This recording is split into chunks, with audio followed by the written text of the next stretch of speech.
We are up to chapter 5, Mishnah number 15. And today, I know we haven't done Pirkei Avos in a while. We have not done an ethics podcast in a while. So today, I would like to do actually 4 Mishnayos. This chapter is all about, the lists of 10. We had lists of 7. Now we're up to lists of 4. And today I want to do 4 lists of 4, namely Mishnah number 15, Mishnah number 16, 17, and 18. So it's a lot to cover, and let's see what we can cover today. So let's start with Mishnah number 15. Arba midos betalmidim. There are 4 types of students. Number 1, mahir lishmo, mahir labed. One who is quick to learn, to understand, to comprehend, and quick to forget. Such a person, so he understands fast, and then he loses it fast. Yatsa scharo b'efsedo. Exceeded is his gain by his loss. Of course, it's easy to learn. Easy come, easy go. You learn it easily, but you forget it easily as well. And therefore, you're worse off. You're worse off than you would have been otherwise because you don't retain. So that's the first student. Kasha lishmoa v'kasha la'abe. Someone who understands with difficulty, very hard to understand, a little bit dense, a little bit slow to comprehend. But once you understand it, once you put in the effort and you understand it, it lasts for a long time. Such a person, yatsa hefseda b'scharo. Exceeded is his loss by his gain. The gain outweighs the loss.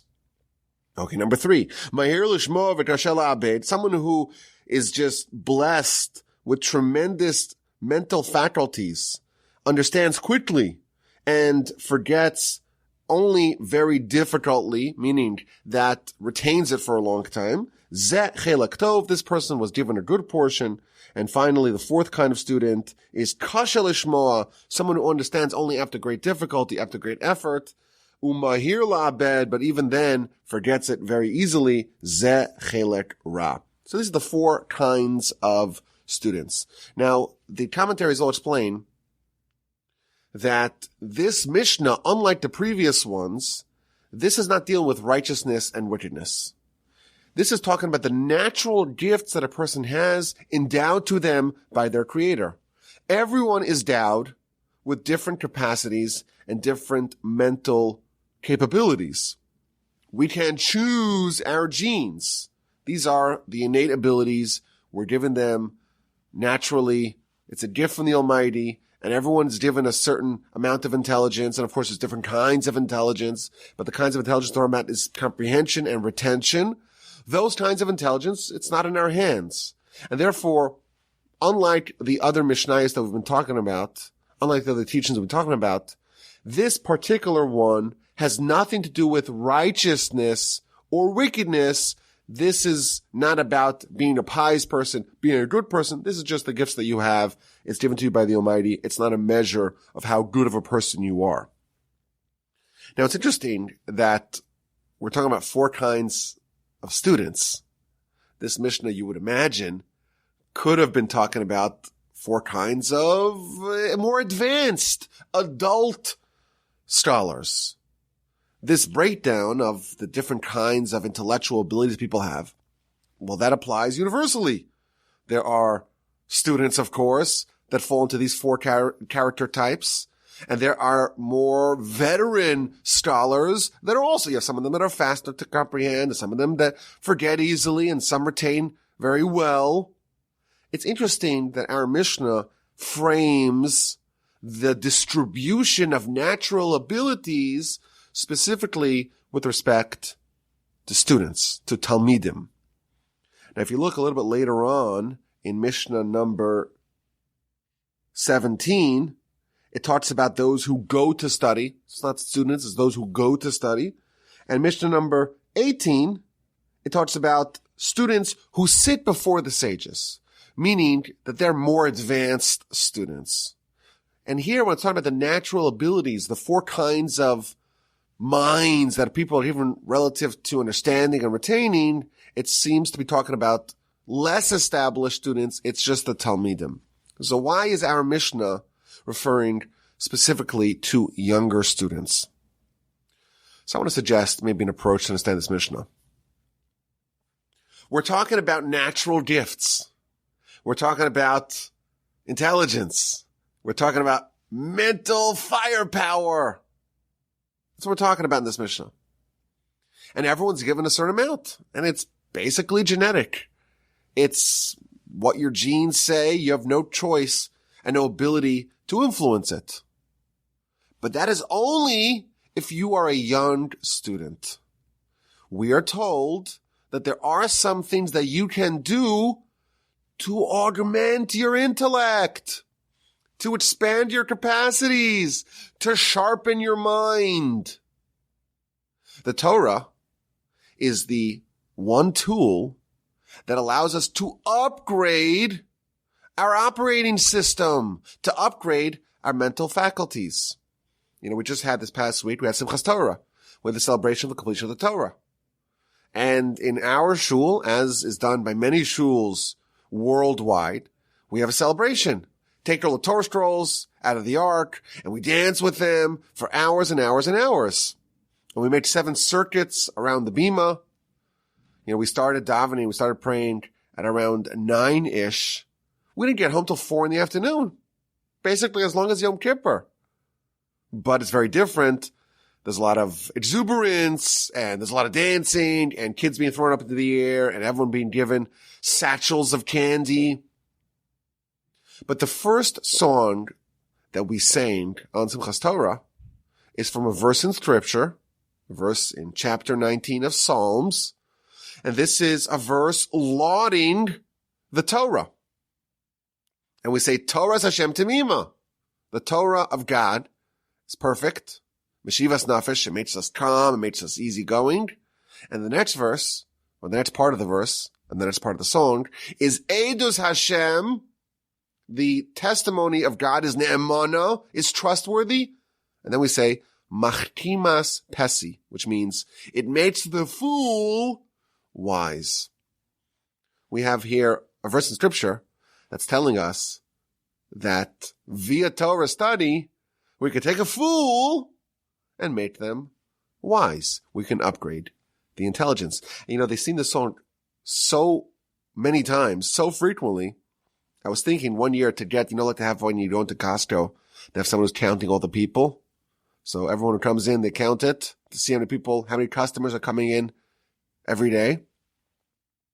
I wanted to get one of those counters to count how many times they repeated Torah Hashem Temima again. They did it for 40 minutes. There must have been hundreds of times we said the same verse in Scripture, saying it over and over and over again. And every time we're saying, this is what makes the fools wise. This is what makes the fools wise. The only time we could be talking about mental capacities, it's distributed. Some are smarter, some are denser, they're dumber. I don't know how to say it politely. What's the politically correct way to say it? They are slower to comprehend. They are more mentally challenged. That's the way the Almighty made the world. Everyone's different. Everyone's given a certain amount of intellectual capacity. That's what you have. It's fixed. It's fixed so long as you're a new student. Once you come to Torah, you have the capacity to expand, augment, increase your intellect.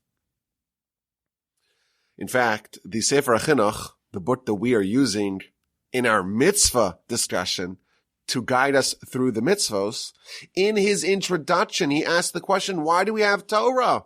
What is the purpose of Torah? And he explains that a human is a fusion of opposites. On one hand, we're very instinctual, almost like an animal. On the other hand, we have the capacity of intellect, like an angel. And we have these two forces vying for control. What's going to be? What's going to be our destiny? Are we going to be instinctual beasts, or are we going to be intellectual creatures? And he explains that left to our own devices, if we do nothing, by default, we will become more and more and more instinctual, more and more like animals. That is the natural state of progression or regression of mankind. However, the Almighty doesn't want that. The Almighty wants us to upgrade ourselves and become like angels. And therefore, He gave us a tool to sharpen and hone our intellect, and thereby augment our intellect and give us a fighting chance to retain our angelic our intellectual halves. And that's the Torah. That's the primary reason, according to Sefer Chinuch, as to why we have Torah. It's to actually supercharge our mind, our intellect, and make that a more dominant force in our lives. So we're seeing over here how, yes, there is a natural distribution of abilities, but it can change and it can be expanded. Our intellect and our capacity can be expanded via Torah study. And therefore, if we're going to talk about the four kinds of students, it's only by younger students, not by more veteran and advanced students. The Talmud tells us in the book of Bava Basra, page 175b, so at the very end of the book of Bava Basra, Harotze sheyachkim, someone who wants to become wise, ya'asok b'dinim mamos, should specifically study the parts of Torah that deal with financial matters. Why? Because those parts of the Torah are designed almost, or necessitate, that you have to really study the more finer, subtle, and nuanced arguments, and that trains your mind to be sharper and more potent. You know, people always wonder, you go to yeshiva, and you're going to study Torah, and the things that you study are almost never relevant to your actual lives. You know, we spent a year studying the book of Yevamos, which deals with Levirate marriages, which is something that I've never seen, and I don't know anyone who has seen it before. So why are you studying it? You go study Baba Kama, and it starts off and says, well, what do you do if my ox gores your ox, and then you find the baby ox, and the baby ox is dead? I don't know anyone who owns an ox. I know we're in Texas, so there's lots of ranches here. I'm sure there's a lot of people that I know that do own cattle. But in our modern urban living, it doesn't exist. So what's the benefit? Here we have an answer. This supercharges your mind. This expands your mental capacities. This boosts your IQ. You can become sharper, more intelligent via Torah. Now, the specific part of Torah being discussed over here, or about mental ability being discussed here, is comprehension and retention, remembering. It's very important. Whenever we talk about remembering, the Talmud tells us that the human mind is designed to forget. That's why the Almighty made it. You don't retain all the information that you access. You don't remember things. You don't remember all the cars, for example, that you saw while driving. You don't remember all the people that you saw while shopping. You don't remember all the things that you read. You don't remember everything that people tell you. Your mind filters out the things that are more important, things that make a bigger impact, the things that really jar you. Those things stick for a long time. The traumas for sure stick for a long time. But everything else, we have a filtering effect. Things that are more important, those bubble to the top, those are retained. And the things that are less important, we move on from. That's, by the way, why we're able to move on from, you know, when someone's embarrassed, they feel like they can't be around people because they're so embarrassed. And then the next day, they kind of forget about it. 6 months later, they're way past it. It doesn't even capture a share of their mind. It's a beautiful way to move on, to move past things. We forget things, we'll move on. You're studying Torah. You study the Almighty's wisdom. You're going to forget it? The answer is, yeah, of course you will forget it. And therefore the Talmud tells us in many different places that you must review. Reviewing Torah is paramount. The Talmud tells us that if someone studies Torah, that is akin to them planting spiritual seeds. And when you plant seeds, you hope that they get cultivated and they eventually surface and you have a yield. You have produce. You have a bounty. You have crops. But what's going to be? Someone's going to plant the seeds and do all the initial work. And then they're going to ignore the harvesting season and allow all their crops to be eaten by the wild animals. That is studying without reviewing. And if you think about it, we think that, reviewing is like a an extra, something that comes afterwards. It's not the essential part of learning. You learn, and then maybe you review, which is a nice thing. Here we're told it's the opposite. Learning is just planting the seeds. Reviewing, that is when you harvest it. That's when you take it home, so to speak. The Talmud also has a very scary follow-up statement, and this is in the Book of Sanhedrin, page 99a, at the very bottom. It says, if someone studies Torah and forgets it, it's akin to a woman who gives birth and tragically has to bury their child. Meaning, if we're exposing ourselves to the Ma'as Torah, it's important that we don't lose that. Just like you have a child, a beautiful thing, you don't want to, God forbid, lose that. And the commentaries explain here that it's a little embarrassing to the Torah and its giver when people don't cherish it.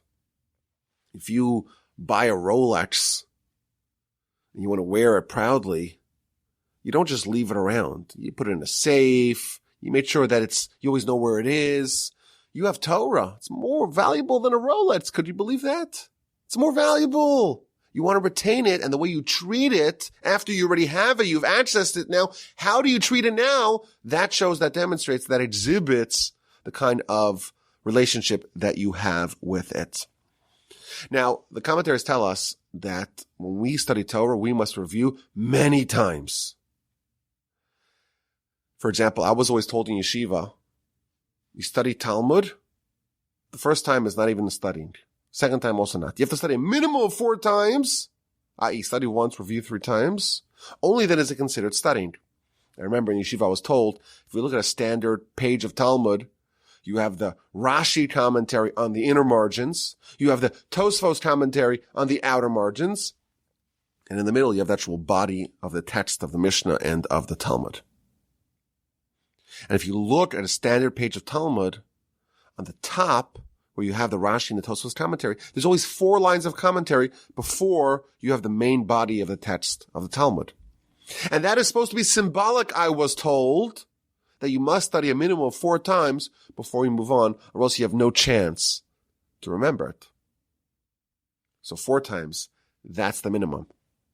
But if you want to really remember your study, you got to do way more than 4 times. The Talmud tells us in many places, for example, in the book of Psachim, page 72a, it was common for the sages, whenever they heard a teaching, to repeat it to themselves 40 times.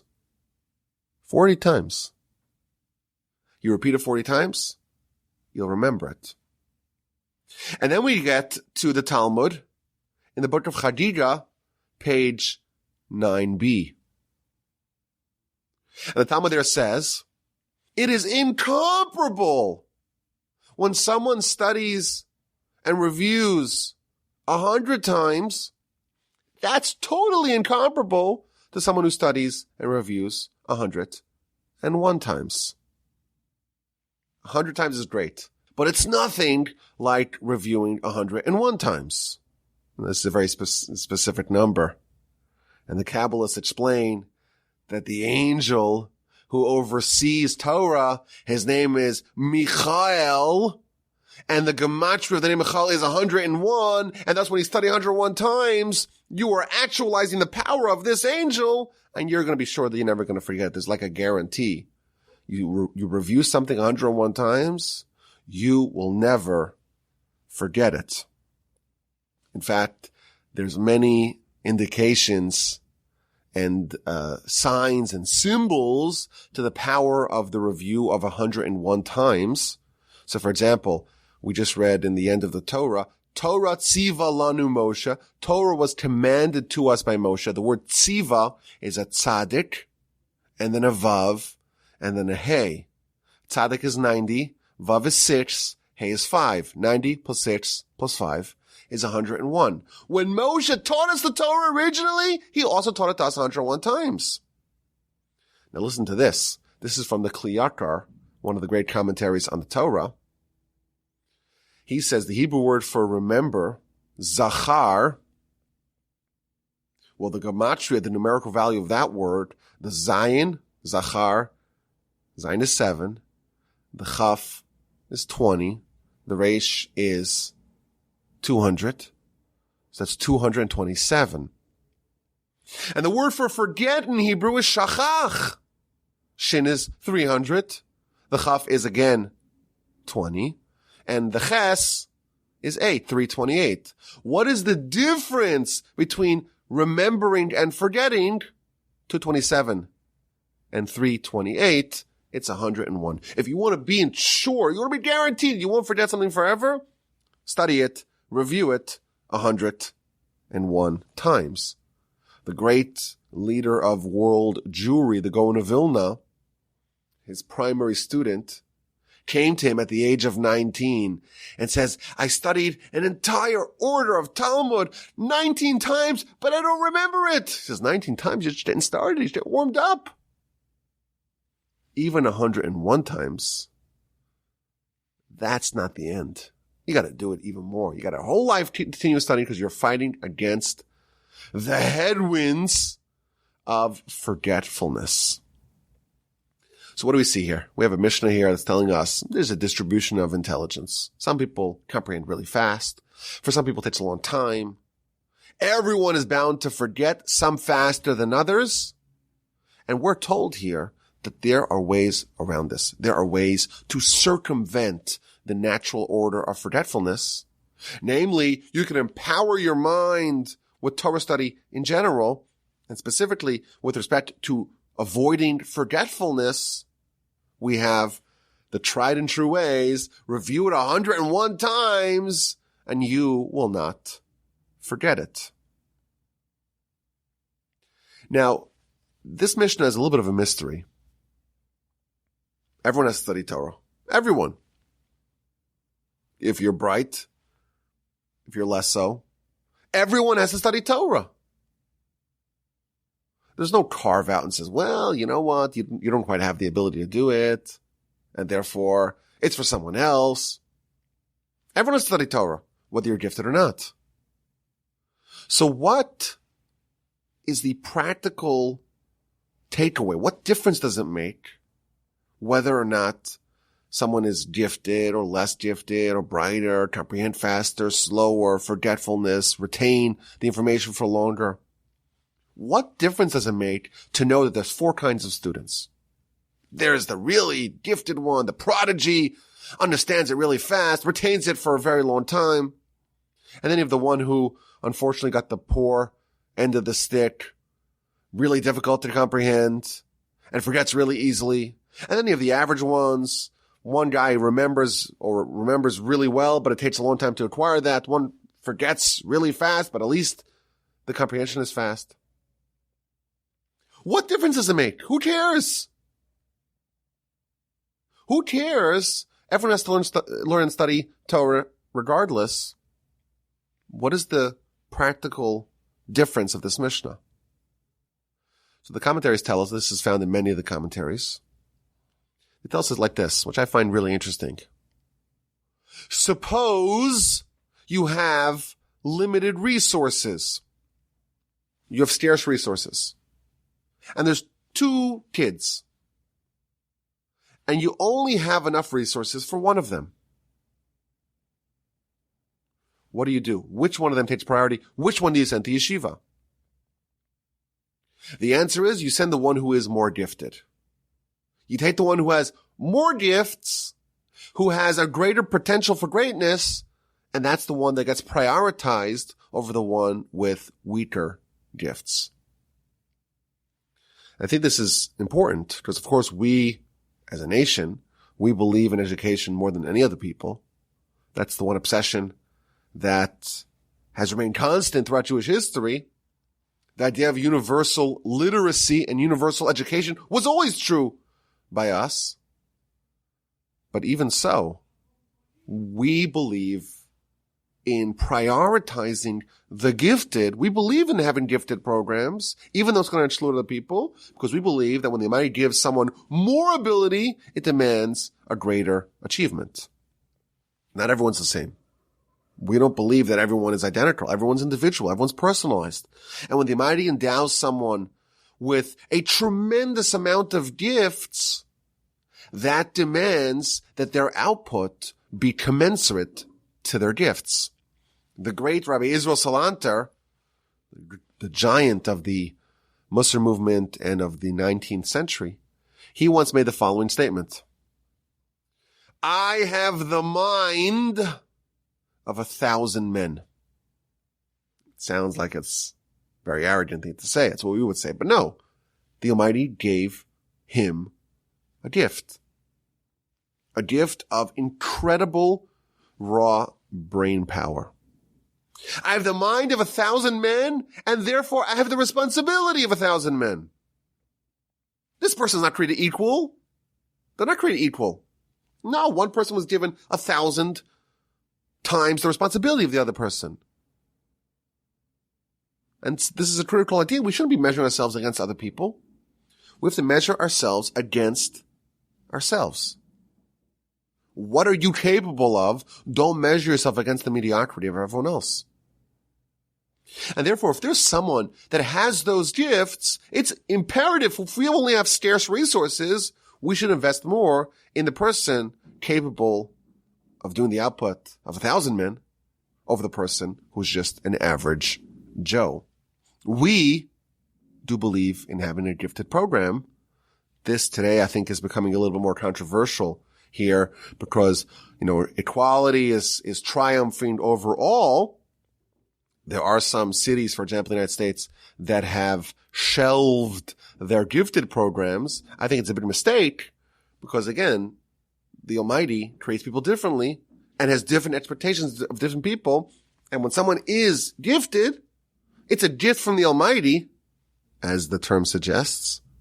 And it demands more, and us as educators and leaders and pedagogues and parents and people who have a say, we have to direct more attention towards those kids. So the bottom line of this Mishnah is that we have no ability to decide or determine the kind of tools that we were given, the amount of intellect and capacity. That is divinely determined. We can't make exchanges. We can't swap it in. You know what? Let me upgrade my RAM. You can't do that. But we can do a lot with it. If you are a new student, you're just getting started, there's going to be a wide distribution. Nevertheless, you must do the most with what you have. So that's the first Mishnah. I want to try to cover really all four today of the next four Mishnayos. So let us continue with Mishnah number 16. Arba midas benoset tzedakah. There are four character types of those who donate to charity. If someone wants to give themselves but doesn't want others to give, eino ra b'shel acherim. He is begrudging of others. Yitnu acherim v'hu lo yitein. Others should give, but he should not give. Eino ra b'shelo. He's begrudging himself. Yitein v'yitnu acherim. If he wants to give and wants others to give as well, that's a chassid, that's a pious person. Lo yitain v'lo yitnu acherim rasha. So we have the distribution of intellect, and now we have the distribution of those who give charity. Now there's a big discussion in the commentaries as to what exactly this means. I saw a nice piece by the Chassid Yavitz, one of the commentaries that we use to study Pirkei Avos, and I found it really interesting. This is not talking about people who give charity versus people who don't give charity. This is talking about everyone who gives charity falls into one of these four categories. If someone wants to give, but doesn't want others to give, that person is begrudging the recipient of the charity. He says, oh, there's a poor person here who needs, there's a cause that needs to be addressed. I gave already. You don't need to give. The cause has been met.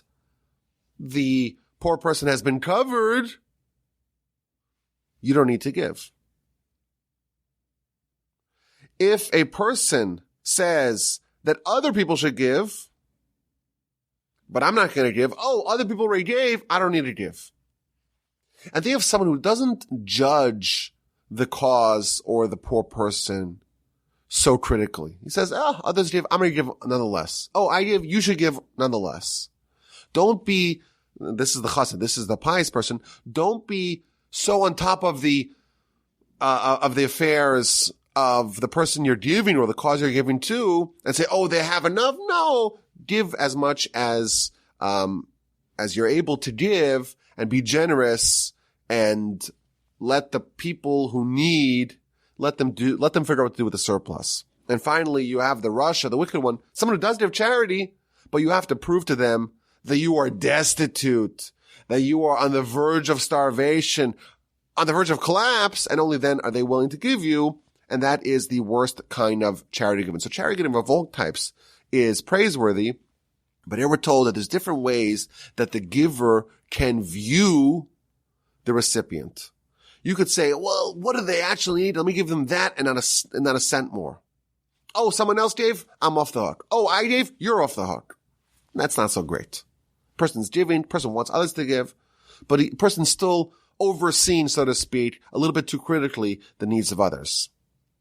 When someone has a certain largesse, I'll give, you give, let everyone give, let the person or the recipient or the cause, let them be awash in donations. That is the right way to go. And the worst is when someone is very, very on top and say, you have to prove to me completely that you are lacking, and only then are you going to get anything from me or from anyone else.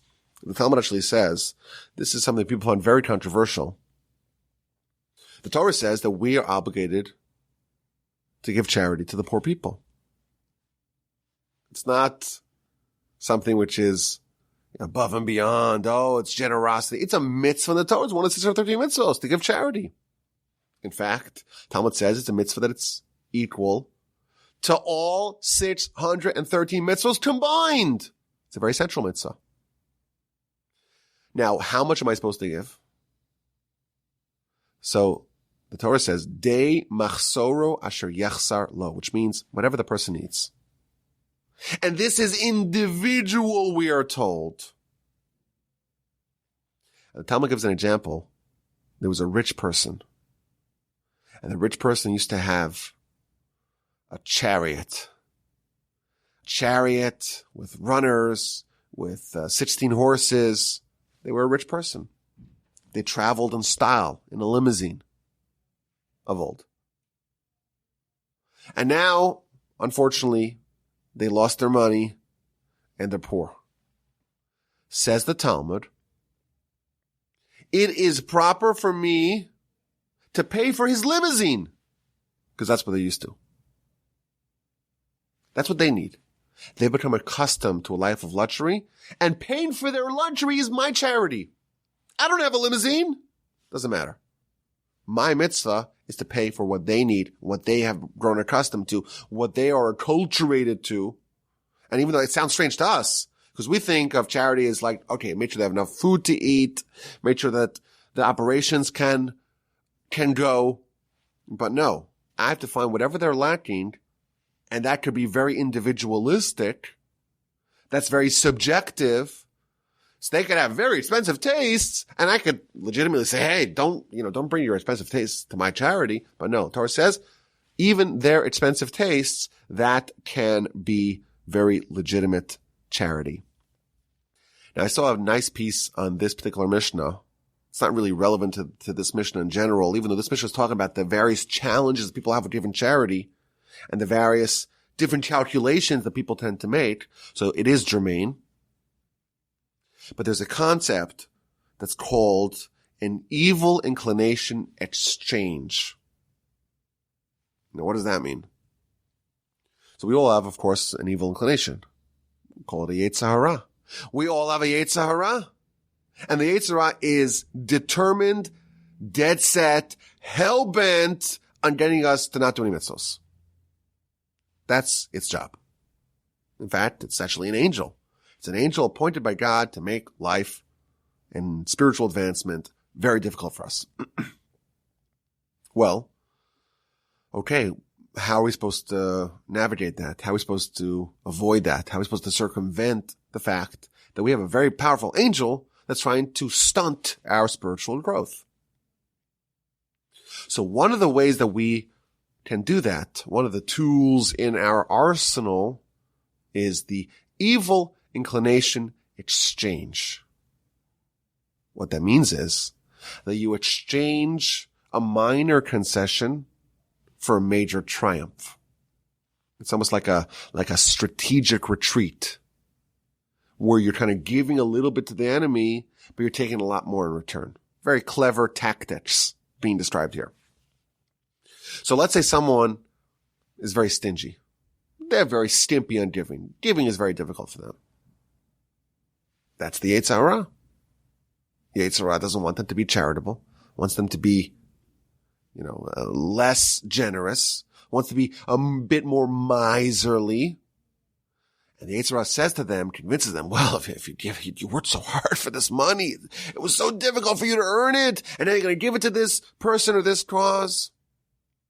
And you'll have less money. What's going to be if you have an expense? You're about to pay for it. That's what the Yetzer Hara tells you. Now, the Yetzer Hara works on lots of different fronts simultaneously. Yetzer Hara also tells you, well, don't you realize that everyone's disrespecting you? They don't realize how important you are. You're a holy person. You're a righteous person. You're a good person. You're an honorable person. But look how they treat you. They don't stand up for you. They don't honor you. They don't appreciate you. They fail to recognize how a special person you are. You need more honor. And then that, of course, the Yetzer Hara talking. Ideally, we should be more humble. Who needs honor? Well, as long as we're honorable in the eyes of God, we're good. And we have the Yetzer Hara operating on many different fronts. He tells you to be lazy. He tells you to be hubristic.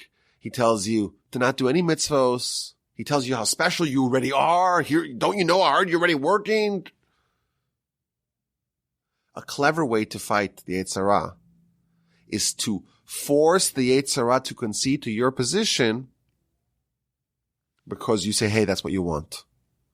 So this is the context of what we're talking about over here. Someone's a very difficult time giving charity. They can say to the Yetzer Hara, if I give charity, I'm going to get honor. Everyone's going to think I'm generous. Everyone's going to think I'm righteous. And don't you want that? You want everyone to look up to me, right? That's what you want. So what you do is you say, I will give the charity in exchange for the honor. It's the evil inclination exchange. And you are getting something bigger because the bigger challenge that you had was the lack of generosity. And you've yielded a little bit by saying, oh, we'll get some honor in return. And that's a good kind of exchange. As long as you're exchanging a bigger challenge that you're getting, that you're winning, for a smaller challenge, that is a very useful and very clever tactic that we can use to navigate the very difficult labyrinthine challenges and maze, so to speak, of trying to get through life and advance through life via our intellect and our planning and against the schemes and the machinations of the cunning and wily Yetzer Hara. Now, of course, Rabbeinu Yonah, and many of the commentators do, whenever we talk about charity, he reminds us that it makes us rich. And when you skimp on charity, you don't actually end up better off. It's kind of counterintuitive. Charity is not a liability. But of course, this is something that everyone here already knows. Okay, let's continue with the next Mishnah. Arba midas ba'holche beis hamidrash. This is Mishnah number 17. Holech ve'ina oseh, schar lich biyado. Someone who goes but does not study, the reward for going is his. That's the first kind of person who goes to the study hall. Oseh ve'ina holech. One who does but does not go, then schar ma'aseh biyado. Then the reward for doing is in their hands. Holech va'oseh. Someone who goes and does is a chassid. Lo holech v'lo oseh is a rush. Someone does not go and someone does not do is a rush. So again, we have this distribution, this 4x4 grid, 2x2 grid of the four kinds of people. And here it's talking specifically about going to the base medrash, going to the study hall. Now, it's a discussion in the commentaries as to what exactly is this referring to.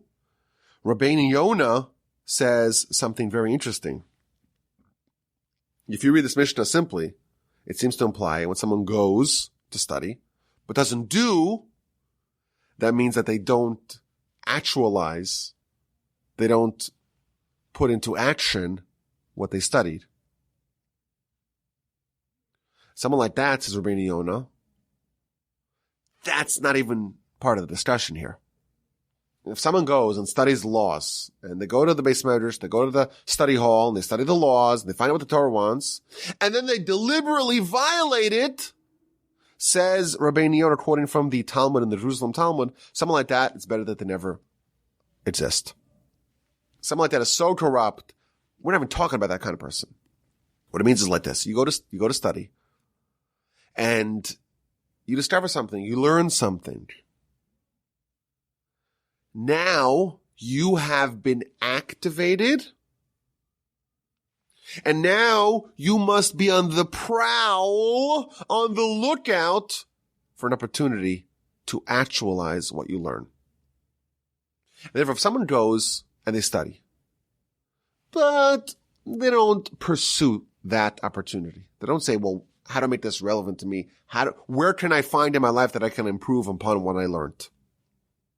Someone like that, you know what? They studied and they have some benefit, but not full benefit. When someone does without studying, meaning they're following their intuition, they're studying a little bit, they're picking up little bits here and there, they're not going to formally study of how to become a better person. They do it without studying.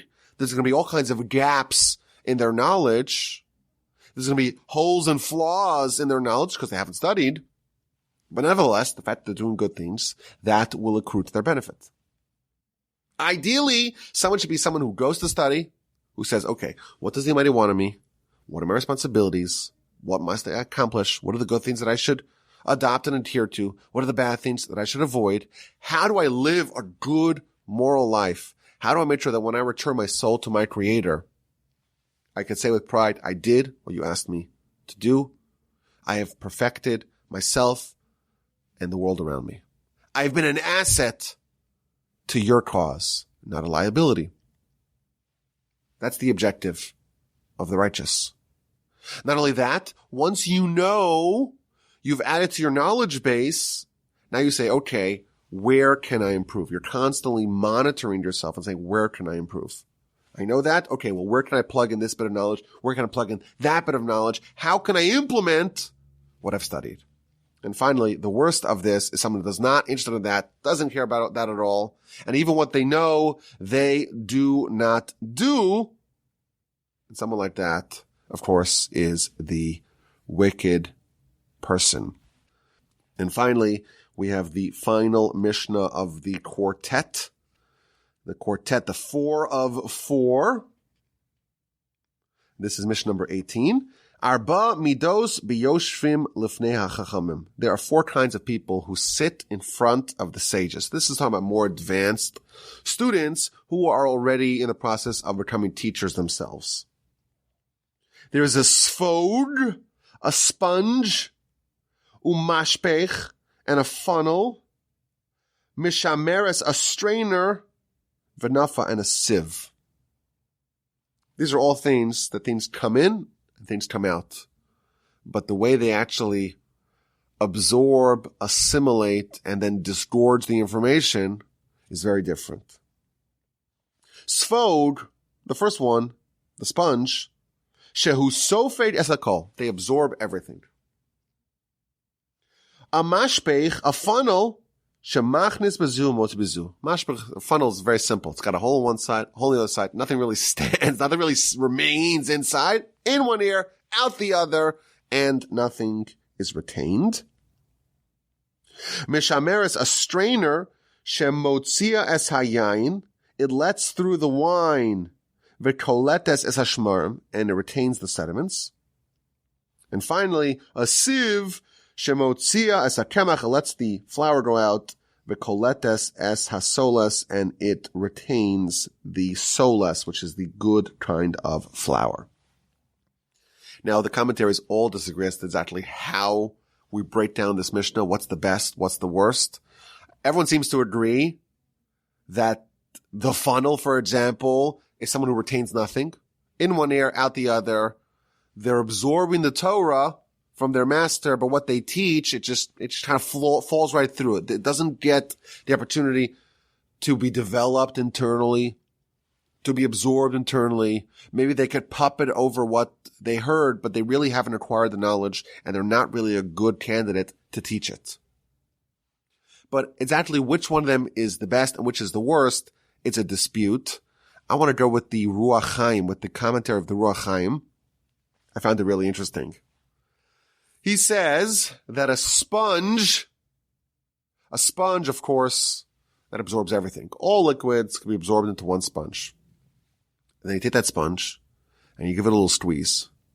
So if there's some wine and water and vinegar and Coca-Cola and coffee, and it's all trapped in the sponge. You squeeze out, it'll be kind of a nasty, putrid mix of all those aforementioned liquids. And this is referring to a kind of student that hears a lot, absorbs it all, but then it gets all mixed up in their head, and they don't know what's good and what's bad and what's appropriate and what should be taught and what should not be taught and what must be discarded. They don't have a filtering mechanism. Everything comes in, it's one big melting pot, so to speak, in their mind, and then it comes out as just one big jumbled mess. Someone like that is a very poor candidate to be a good teacher. A good teacher has to know, okay, of all the inputs, what is really important that I must distill and convey over? What is maybe a very bad idea?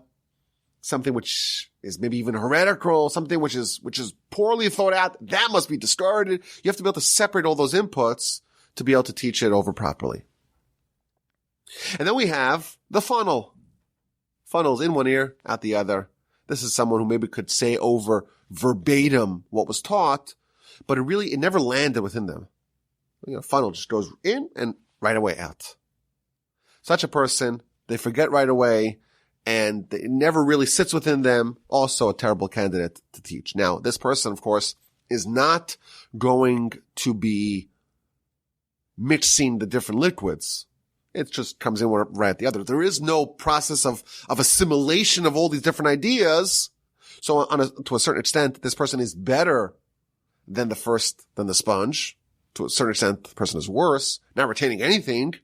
But regardless, both of those are not good candidates to be able to teach properly. Of those sitting in front of the sages, neither of those is a great candidate. And then you have the strainer. This is when someone takes everything in, is able to separate the bad, and allow that to not be conveyed forward, and just the pure wine goes through. This is the best kind of teacher. The best kind of teacher is someone with all the inputs is able to separate out the sediments, separate out the contaminants, separate out the ideas that maybe either they're too advanced, or they're too shallow, or they're too inappropriate, or they're wrong. Is able to filter, say, well, this, yes, this, no. That filtering process where they're able to spit out just the pure and delicious and healthy and wonderful wine, so to speak. Someone like that is the best candidate. And by the way, it's uniform with the rest of the Mishnahs. The third one is always the best. First two are kind of average, and the third one's the best, and the fourth one is the worst. That's what the Ruach Chaim here says, that this follows the same model. And he explains, when you study, so you're approaching the Torah and trying to understand it, and you start off and you have maybe a hypothesis, right? You theorize, maybe this is the way to understand a given piece of Torah, a given piece of halacha, of Talmud, of whatever it is. And they say, well, no, you modify it, then you have a different idea, maybe you put those ideas together. You're always filtering through ideas until you find the one that clicks. And that's the one that you want to convey. And that's that filtering process that's being described here. You're trying to find all the sediment, remove that. That doesn't go forward. It's only the good stuff that emerge. And finally, we have the worst of them all. The worst is the sieve. The sieve made sure that all the good stuff are removed and all the bad stuff are taught. If someone could be so corrupted and have such a twisted mind and such a terrible teacher that it's only the bad stuff that they teach. And all the good stuff they omit. There is a possibility, we're told here. The righteous ideas, the proper ideas, the true ideas, the logical ideas are never taught. It's just all the nonsense. That is what goes forth. And of course, we're very careful. Many of these people are all talented, but the talents that you have in one area don't necessarily translate to the other area. And the role of a teacher is to learn how to filter, evaluate and filter what's good, what's legitimate, what's right. That should be conveyed forth. And the nonsense and the wrong ideas must be removed. Preserve the good, discard the bad. So that is the fourth of the four teaching. Very interesting. A lot to process. And I was thinking, if this is too much to remember in one sitting, all you need to do is to listen to the podcast 101 times. And if you listen to it 101 times, I assure you that you will remember it all forever. Try it. And let me know how it goes. My email address is rabbiwolbe@gmail.com.